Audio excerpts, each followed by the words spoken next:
انبیائہ اولیائہ بقصص الانبیاء والمرسلین واکمل ایمان المسلمین والمؤمنین بولایت علی امیر المؤمنین علیہ السلام اللہم صلی علی محمد وعلی محمد والصلاة والسلام والتحیۃ والکرام علی افضل الموجودات العبد المؤید والرسول المسدد المصطفى الأمجد المحمود الأحمد أعني أبا القاسم محمد اللہم صلی علی محمد وعلی محمد وعلى روحه ونفسه وسهره ووصيه سيد الأتقياء والأصفياء مولا الموالي إمام المتقين علي بن أبي طالب اللہم صلی علی محمد وعلی محمد وعلى أوصيائه لا سيما بقية الله في الأرضين روحي وأرواح العالمين لتراب مقدمه الفداء واللعنة الدائمة على أعدائهم أجمعين من الآن إلى قيام يوم الدين أما بعد فقد قال رسول الله صلى الله عليه وآله وسلم أفضل الجهاد كلمة الحق عند الجائر سبحان اللہ صلوات على محمد اللہم صلی علی محمد وعلی محمد اس سے پہلے کہ میں مجلس کے مطالب کو خدمت میں پیش کروں، بعض اوقات ہمارے یہاں بعض اوقات نہیں بلکہ عام طور سے آج کل چاند اختلافی ہو جاتا ہے۔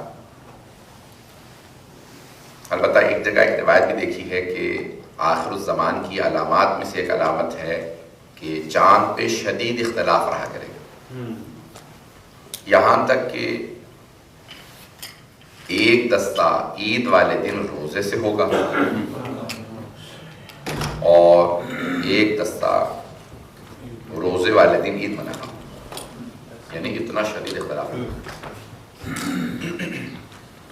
تو ابھی بھی رجب کا مہینہ بھی اختلافی رہا اور ہم سمجھ رہے تھے کہ شاید اختلاف نہ ہو، تو تقریباً تمام مراجعوں کے حساب سے جمعے کے دن پہلی ہو گئی تھی اور 13 رجب دن میں آج گزر گئی۔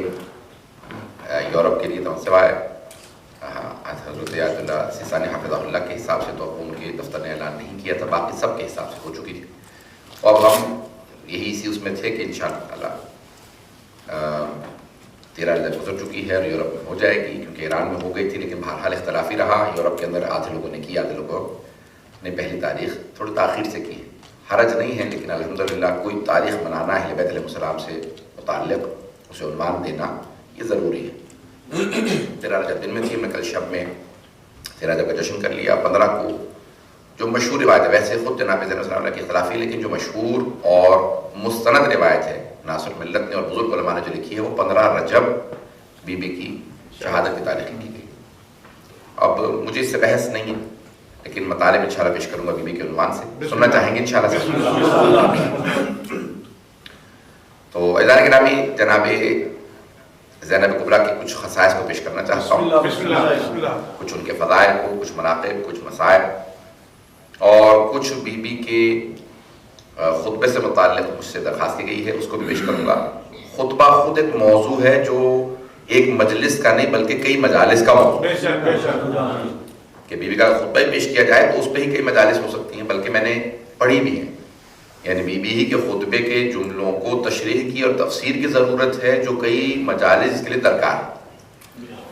اور بی بی کے متعدد خطبے ہیں، ایک تو خود دربار ابن زیاد کے اندر ہے، لیکن جو مشہور بی بی کا خطبہ ہے وہ دربار یزید میں ہے، شام میں دمشق میں بی بی کا خطبہ ہے، اور جس میں آپ نے تعارف کروایا ہے اپنا، میں اس کو انشاءاللہ آگے جا کے پیش کروں گا۔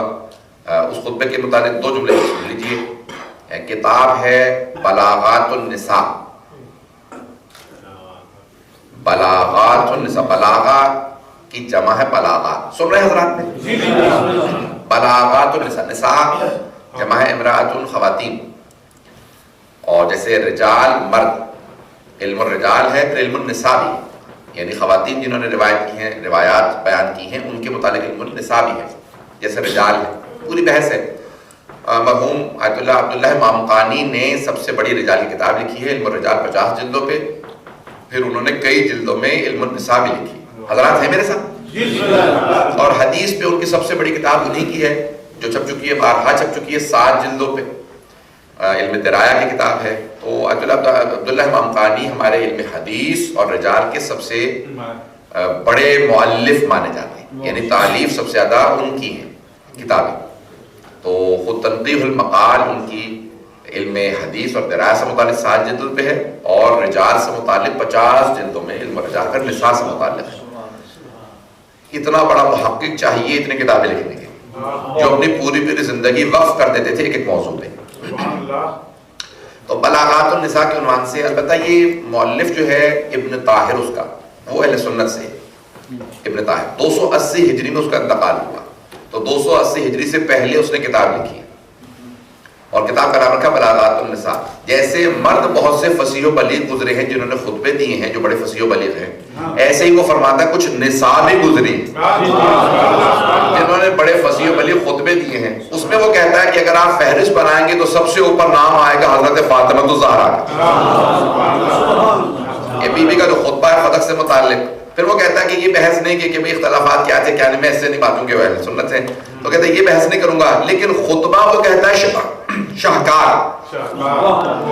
خطبہ بی بی کا بہت ہی فصیح و بلیغ ہے، جس میں چند جملوں میں بی بی نے پورے دین کا خلاصہ پیش کیا، عقائد کو بھی پیش کیا ہے جناب سیدہ نے، اور پھر پورے احکام کا فلسفہ بھی بیان کیا. اللہ نے کون سے حکم کو کیوں نازل کیا، بھئی یہ فلسفہ وہی بتا سکتا ہے. فلسفے سے مراد حکمت، یعنی اللہ نے نماز کو کیوں بنایا، اس کی حکمت کیا تھی. یہ 5 نمازیں کی توجہ ہے. یہ اللہ نے روزہ کیوں بنایا، یہ حج کیوں بھیجا.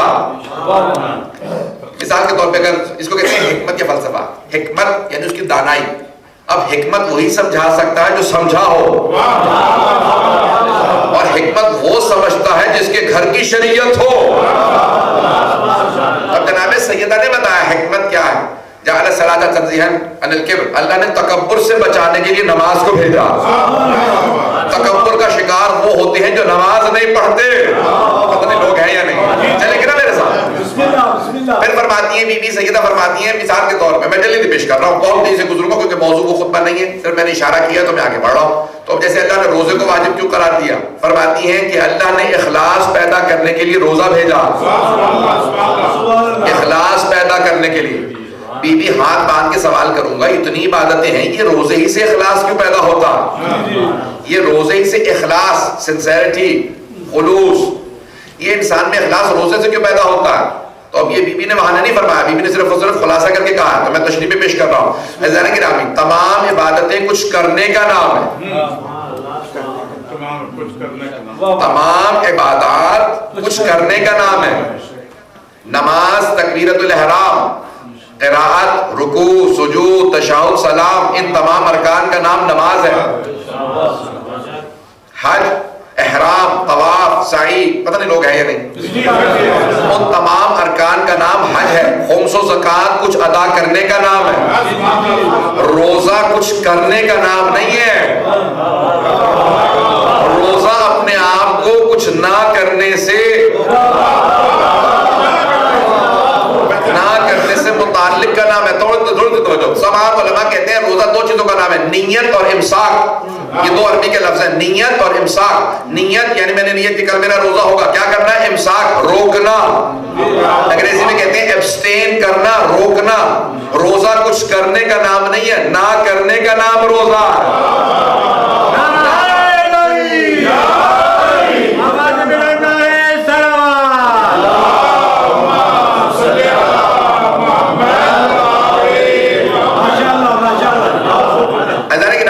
کچھ نہ کرنے کا نام روزہ ہے، امساک کا نام روزہ ہے، اپنے آپ کو بچانے کا نام روزہ ہے. اب ذرا قرآن اٹھا کے آگے دیکھیے لعلکم تتقون.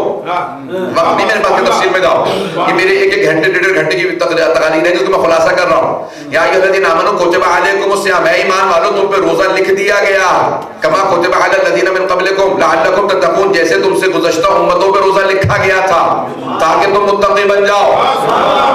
لعلکم تتقون، اللہ نے لعل یہاں شاید کے معنی میں نہیں ہے، تعلیل کے معنی میں ہے. اللہ کے لیے شاید کے معنی میں نہیں آتا اتنا سب کچھ کر لو پھر بھی شاید متقی بنو، نہیں، تاکہ متقی بن جاؤ،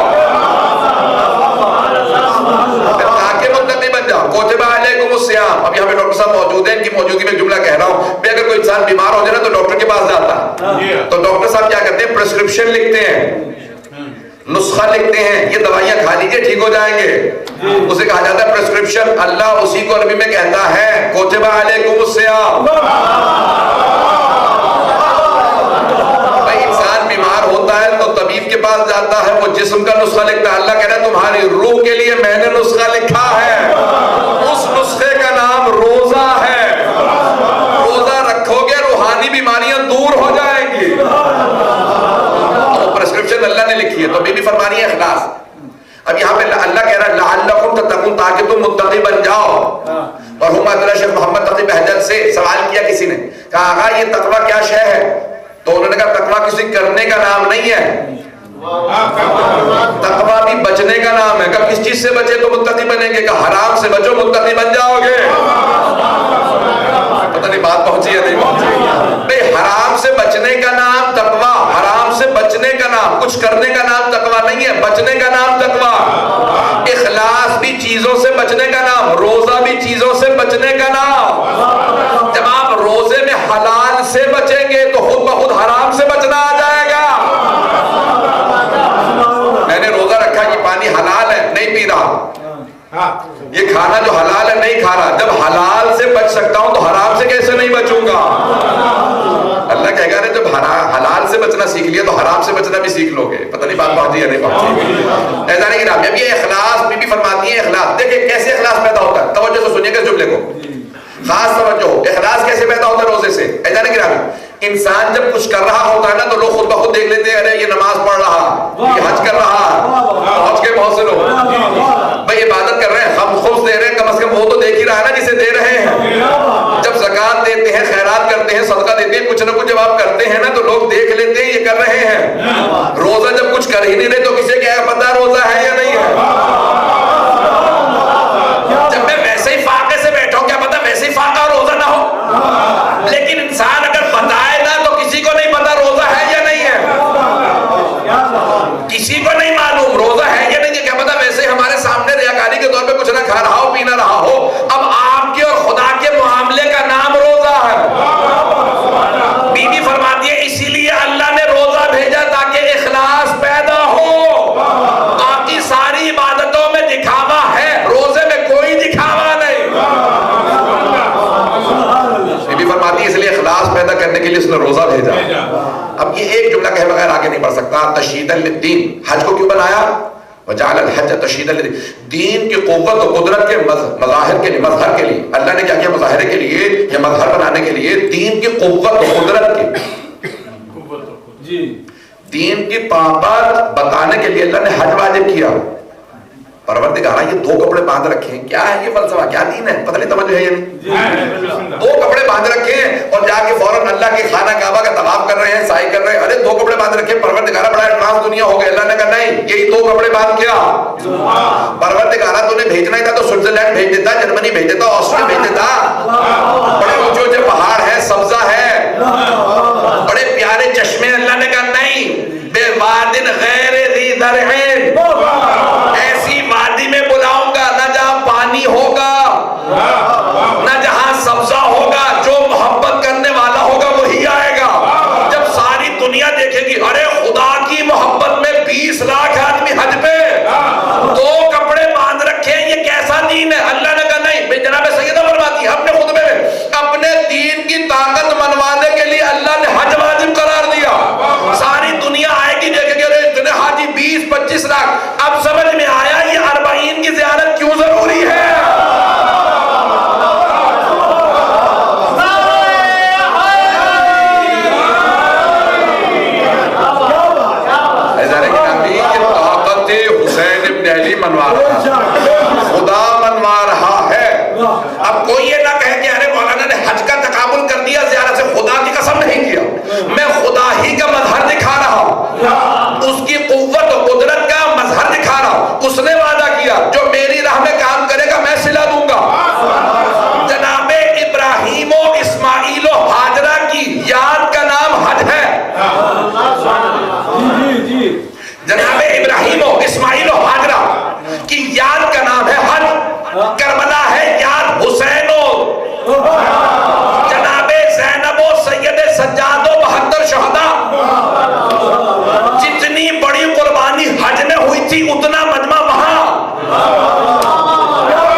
قربانی میری راہ میں دو گے اتنا بڑا.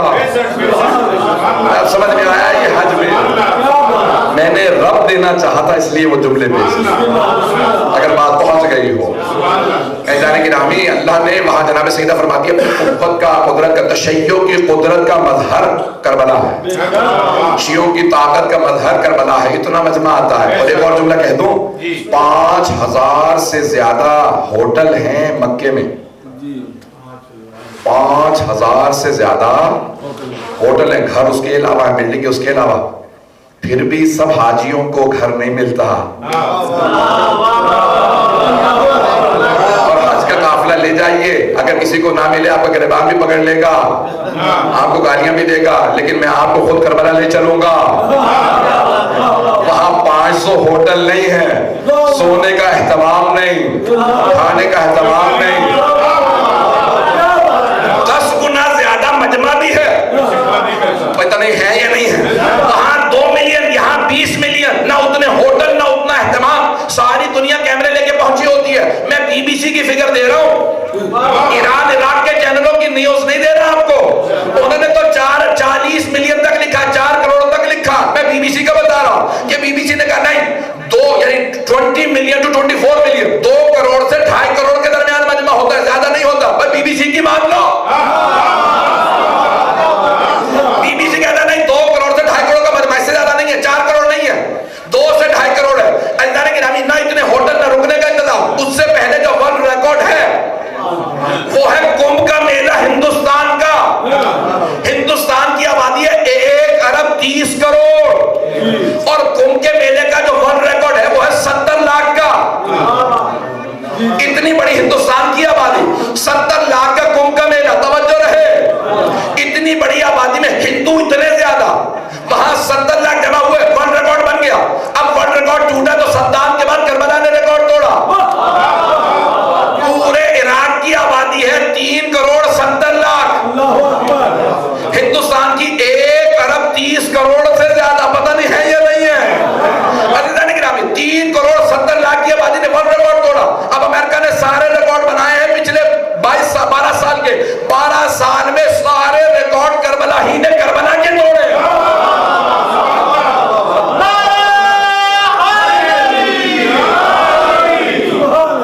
اس سے تشیع کی طاقت کا ظہور ہوتا ہے. اور جانتے ہیں کیوں اتنی وہاں پہ بڑی آبادی ہے؟ کیونکہ حج میں جناب ہاجرہ چلی تھی, اور 40 پہ فخر ہاجرہ گئی. فخر ہاجرہ جناب زینب کبریٰ گئی. اللہ کہے گا اے زینب, جو ہماری خاطر قربانی دیتا ہے صلہ ہم دیتے ہیں. میں مصائب پہ نہیں آیا, لیکن میں ہر آنکھ میں آنسو دیکھ رہا ہوں. حضرت گرامی میں پیش کروں گا آپ سے خصائص زینبیہ میں پیش کرنا چاہ رہا ہوں. حضرت شیخ جعفر شوشتری نے کیا لکھا خصائص جناب زینب کبریٰ کی. کون ہے جناب زینب کبریٰ جن کے اتنے فضائل کہ جن کی ایک سیرت پہ اللہ سبحانہ و تعالیٰ نے اتنے. آپ کو پتہ ہے کس نے شروع کیا 40 کی واک کو؟ یہ 40 پہ جانا ہمارے 2 بزرگ مراجوں نے شروع کیا. مرحوم حاجی نوری نے, شیخ حسین نوری صاحب مستدرک وسائل شیعہ شیخ حر عاملی کی تھی. اس کی مستدرک 18 جلدوں پہ شیخ حسین نوری احمد, بہت بڑے ہمارے ایک عالم گزرے, شیخ عباس قمی کے استاد, نجف اشرف میں ان کی قبر ہے. وہاں سے جاتے تھے پیدل. انہوں نے شروع کیا تو علماء نے کہا اتنا کون پیدل جائے گا. کہا نہیں, ہمارے ہاں روایات ایسی ہیں کہ آخری زمانے میں حسین ابن علی کا تعارف ہر جگہ ہو چکا ہوگا, اور 40 ہر آدمی جانتا ہوگا. اب یہ کچھ بزرگ علماء کی سیرت ایسی ہے کہ انہوں نے نہ جانے کس اخلاص سے شروع کیا جناب زینب کی اس سنت کو زندہ رکھنا, کہ آج پوری دنیا میں جو ورلڈ ریکارڈ بنا ہے وہ جناب زینب کبریٰ کی سیرت عمل کرتے ہوئے نجف سے کربلا پیدل چلنا. اگر میں اس کو پہنچا پاؤں آج تو اللہ گرامی بلاغات مثال میں پیش کر رہا تھا میں کہ وہاں پہ انہوں نے لکھا ہے کہ خطبہ جناب زہرا کا, پھر کہتے ہیں خطبہ جناب زینب کا. اب ذرا جملوں میں غور کیجیے گا. اب بے شک مجھے شاید آپ لوگ اس طرح سے داد نہ دیں, داد ابھی تک تو مجھے بہت ملی ہے, میں جملے پیش کر رہا ہوں, شاید مجھے ویسے داد نہ ملے, لیکن میرا پورا یقین ہے کہ اگر آپ نے میرے الفاظ کو سمجھا, میں نے اس میں بڑی محنت کی ہے, تو میرا پورا یقین ہے کہ آپ کچھ دیر کے لیے اپنی معرفت کی معراج پہ پہنچ جائیں گے. یہ میرا آپ سے وعدہ ہے اگر آپ جملوں کو سمجھ گئے. عزیزان گرامی, کون ہے جناب زینب کبریٰ؟ میں آپ سے ایک سوال کر رہا ہوں، سارے مرد بیٹھے ہیں یہاں میرے سامنے، میری بہنیں تو دوسری طرف ہیں خواتین کی ہیں؟ غور سے سنیں گے. آپ نے دیکھا خدا نہ خواستہ گھر میں پریشانی آ جائے، کوئی وفات ہو جائے، تو دیکھا ہے جس گھر میں وفات ہوتی ہے ان لوگوں کے دماغ کام کرنا بند ہو جاتے ہیں. ایسا ہے یا نہیں؟ ان کا ذہن سے اتنا کام نہیں کرتا. آج ہمارے بہت بزرگ عالم دین جن کے مولانا نے جن کے لیے اہتمام کیا، ان کے بہت سے عزیز یہاں پہ موجود ہیں، بہت محترم مولانا رسول بخش محمدی صاحب، جنہوں نے 40 حج کیے اور بے انتہا عزادار تھے. ان کے متعلق خاندان میں مشہور یہ ہے کہ مجلس پڑھے نہ پڑھے لیکن جب وہ روتے تھے تو ایسے روتے تھے جیسے آج ہی کربلا ہوئی. یہ بہت بڑی سعادت ہوتی ہے عزاداری، بہت بڑی سعادت ہے. یہ آپ کو جو گھٹی میں ماں نے پلا دی ہے نا، یہ ان ماؤں کو دعا دیجیے. اب جملہ سنیں گے، گھر میں ایک وفات ہو جائے مردوں تک کا ذہن کام نہیں کرتا. ایسا ہے یا نہیں؟ اور اگر خدا نہ خاصہ ایک گھر میں 18 جنازے پڑے ہو اور جن میں سے ایک کوئی شمس و قمر ہو، کوئی حسین ہو، کوئی عباس ہو، علی اکبر ہو، قاسم ہو، مولانا محمد ہو، جعفر ہو، 18 ایک گھر کے جنازے پڑے، کسی بڑے سے بڑے مرد کا ذہن کام نہیں کرے گا. لیکن خدا کی قسم اس حالت میں جناب زینب کبریٰ کے جملے سنیے، یہ خصائص جناب زینب کے اندر لکھا ہے شیخ جعفر شوستری نے. فرماتے ہیں اس حالت میں جب 11 محرم کو ہر بیوی لاشا تلاش کر رہی ہے، میں کہاں بیٹھ کے رو، ہر بیوی رو رہی ہے، اس مقام پہ جناب زینب کے آنسو بہ رہے ہیں، ہاتھ پس گردن بندھے. جب آتی ہیں تو ایک مرتبہ سر اٹھا کے کہتی ہیں، کیونکہ انسان جب دعا مانگتا ہے نا تو ہاتھ اٹھا کے دعا مانگتا ہے، اور اگر ہاتھ بندھے ہو تو بڑا مشکل ہو جاتا ہے دعا مانگنا. اس حالت میں خدا کی قسم جناب زینب کی عظمتوں کو سلام ہے کہ ایک مرتبہ ہاتھ بندھے سر اٹھا کے کہتی ہیں، اللہم تقبل منا قلیل القربان، پروردگارہ ہم اہل بیت کی چھوٹی سی قربانی قبول فرما. اتنی بڑی قربانی جو تاریخ میں کسی نبی نے نہیں دی، کسی امام نے نہیں جتنی کربلا میں، لیکن جناب زینب کہتی ہیں ہم اس سے بڑی قربانی دے سکتے ہیں، تو قربانی قبول فرما. اب کیوں خالق نہ کہے ہے زینب آپ کی عظمتوں پہ سلام رہے، جتنی بڑی قربانی آپ نے. میں نے کہا نا کہ ایک مرتبہ لے کے جاؤں گا، کیا کروں مسائل کے لیے. ایک مرتبہ اس مقام پہ بھی کہتی ہیں پروردگارہ پنجتن کا آج 5واں تیری بارگاہ میں ہوں، جو کچھ تھا ہم نے تیری بارگاہ میں دے دیا، شکوہ نہیں ہے. آپ نے دیکھا ہے بعض اوقات وفات ہو جائے تو خواتین حتیٰ میں نے دیکھا کفر تک چلی جاتی. اللہ نے ہمارے بیٹے کو مارنا تھا، وہ کہا خدا ہمارا، لیکن جناب زینب کی زبان کیا کہتا ہے عبید اللہ بن زیاد، جب جناب زینب پہنچ کے ساری بیویاں رسی سے کھڑی ہیں بندی، اس وقت عبید اللہ بن زیاد جناب زینب کو اذیت کرنا چاہتا ہے، توہین کرنا چاہتا ہے. جملہ کہتا ہے تعریف اس خدا کی جس نے تیرے بھائی کو مار دیا. تو جناب زینب نے سر اٹھا کے کہا اب تک ہم کلام نہیں ہو رہی، اس کے سلام کا جواب نہیں دیا، کچھ اس کی بات کو نہیں سنتی، لیکن ایک مرتبہ سر اٹھا کے کہا کہ ما رأیتو الا جمیلا، میں نے خدا سے سوائے خوبصورتی کے کچھ نہیں دیکھا.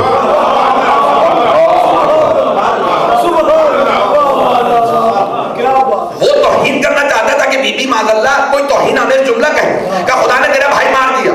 کیسا دیکھا تو نے خدا کو، اس نے تیرا بھائی مار دیا. کہا ما رأیتو منہ الا جمیلا، ما رأیتو الا جمیلا. دو جملے یہاں پہ بی بی کے مشہور ہیں. کہا میں نے خدا سے سوائے خوبصورتی کے، جمال کے کچھ نہیں دیکھا. یہ نہیں کہا کہ اللہ اچھا نہیں، ما رأیتو الا جمیلا، میں نے سوائے خوبصورتی کے کچھ نہیں دیکھا. عزیزان گرامی خوبصورتی انسان کے کردار و اخلاق کو کہا جاتا،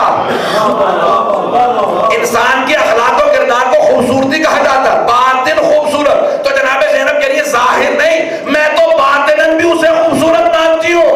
اب پیغمبر کا جملہ سمجھ میں آیا، ان اللہ جمیل و یحب الجمال، خدا خود بھی خوبصورت ہے، اسے خوبصورتی پسند ہے. تو جناب زینب نے کہا میں نے اللہ سے سوائے خوبصورتی کے کچھ نہیں دیکھا. اب خدا کہے گا جو اخلاق و کردار میں سب سے خوبصورت ہے وہ زینب ہے.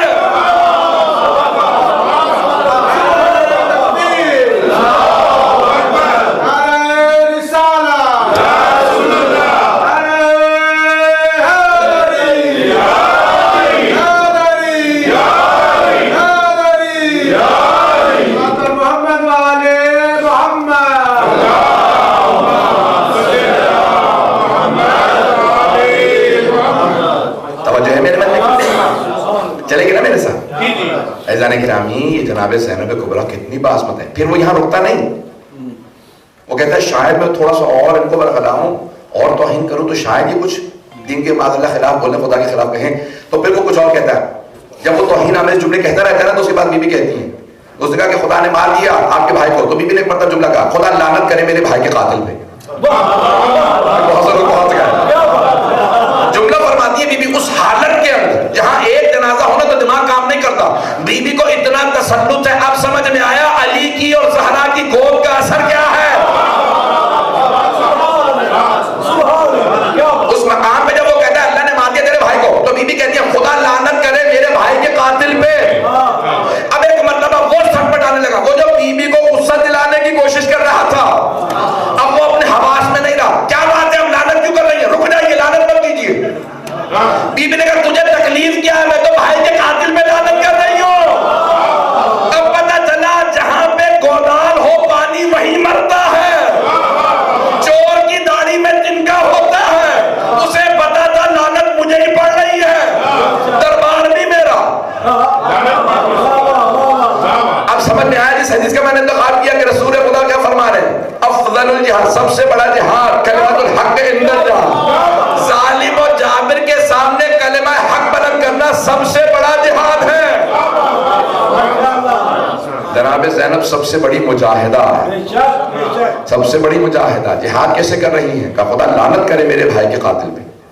اس نے کہا لعنت کیوں کر رہی ہیں, بیوی نے کہا تجھے کیا تکلیف ہے, میں بھائی کے قاتل پہ لعنت کر رہی ہوں. اسے پتا تھا لعنت گھوم پھر کے مجھے بھی آ رہی ہے.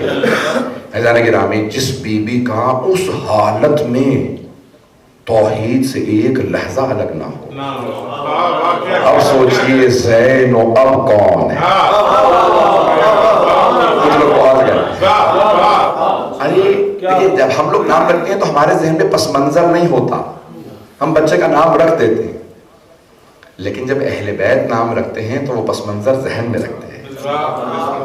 جب جناب سرور کائنات تشریف لائے تو جناب امیر سے کہا یا علی میری نواسی کو میرے ہاتھ میں دیجیے. تو جناب امیر کی آغوش, اب دیکھیے کتنا پیارا سفر ہے کہ ایک آغوش سے عصمت کی آغوش سے عصمت کی آغوش میں جا رہے ہیں. تو جناب امیر نے جناب سیدہ سے لیا اور جناب سرور کائنات کی آغوش میں دیا. سرور کائنات نے اپنی آغوش میں لیا, چوما پیار کیا, کہا یا علی نام کیا رکھا. توجہ, یا علی آپ نے نام کیا رکھا, کہا یا رسول اللہ جب حسن کا نام آپ نے رکھا, حسین کا نام آپ نے رکھا, تو میں اور زہرا آپ پہ سبقت لے سکتے تھے. جو آپ نام رکھے کہ نام وہی ہوگا. تو آپ نے ایک مرتبہ بچی کو بھی دیکھا, جناب سرور کائنات نے جناب امیر کو دیکھا, اور امیر المؤمنین کو دیکھنے کے بعد کہا ہذہ زینب. اگر توجہ ہو, یہ اپنے باپ کی زینت ہے. اگر کوئی عام آدمی ہو تو سمجھ میں آتا, امیر المؤمنین مشکل کشا جیسا باپ ہو, اور وہاں سرور کائنات وما ینطق عن الہوی ان هو الا وحی یوحی کا مصداق ہو, اور وہ کہیں کہ ہذہ زینب, یہ اپنے بابا کی زینت ہے. نہیں پہنچا سکا, یہ اپنے بابا کی زینت ہے. مولا کی 5 صفات کو پیش کروں گا تاکہ مجلس پوری پنجتنی ہو جائے, اور ان 5 چیزوں میں ثابت کروں گا کہ کس طرح سے جناب زینب بابا کی زینت ہے. اگر چلنا چاہیں مولا کی 5 صفات مشہور ہیں. پہلا علم. جناب زینب کبریٰ جب کوفے آئیں تو کہا بابا اعلان کر دیجئے کوفے کے مردوں میں کہ اپنی بچیوں کو بیٹیوں کو بھیج دیں, میں تفسیر بھی پڑھاؤں گی حدیث بھی پڑھاؤں گی.